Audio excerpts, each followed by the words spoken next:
Bonjour à tous et bienvenue sur Développement Facile. Ici Mathieu, expert en développement applicatif.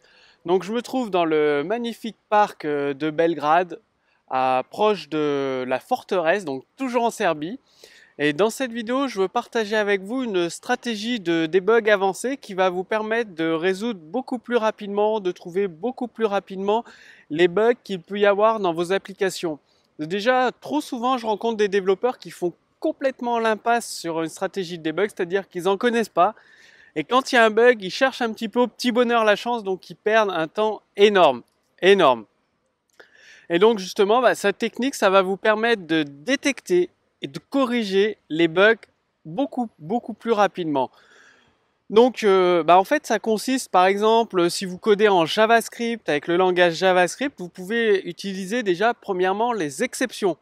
C'est-à-dire dans votre code, si quelque chose se passe mal, vous capturez l'erreur avec un try catch et vous faites une exception.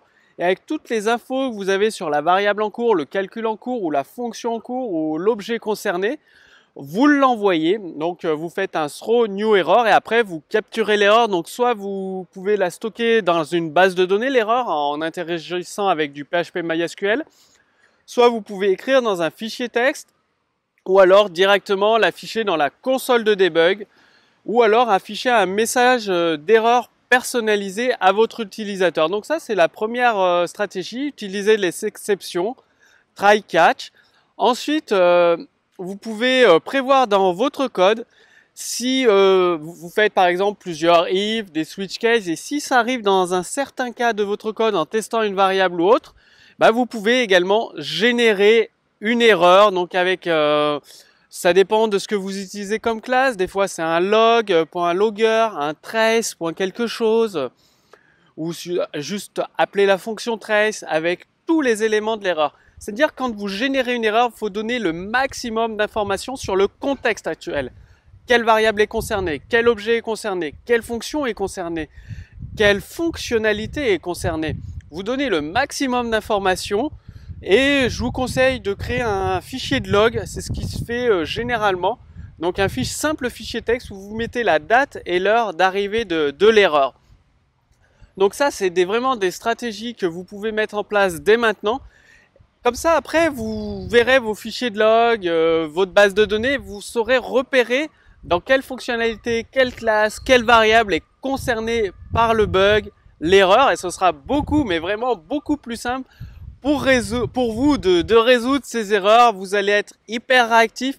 En plus, vous avez le moyen de les rendre, de masquer ces erreurs aux visiteurs en affichant un message, mais qui ne dit pas qu'il y a une erreur fatale, qui explique que le site, l'application a eu un contretemps, un petit message informatif. Et de votre côté, vous gérez l'erreur, vous la corrigez dès que c'est le moment, dès que vous vous en rendez compte. Donc, appliquez dès maintenant cette stratégie de gestion des erreurs avec les exceptions, un fichier de log ou une base de données. Donc, donnez le maximum d'informations à chaque fois. Il y a également des outils comme Firebug, sous Eclipse. Il y a des tas d'outils qui vous permettent de vérifier la mémoire. Si vous travaillez avec JavaScript, l'assembleur, le C, vous pouvez vérifier vos zones mémoire, le contenu de vos variables, si elles contiennent exactement ce que vous attendez. Donc dans la prochaine vidéo, je rentrerai beaucoup plus en détail dans les outils à utiliser. C'est-à-dire la vidéo 2, il y a une image au-dessus de moi, ou alors cette vidéo va se transformer en lien cliquable. Et dans la vidéo 2, on va vraiment rentrer dans le détail, en pratique, comment gérer les erreurs, quel outil utiliser, quelle méthode spécifique précise utiliser en JavaScript.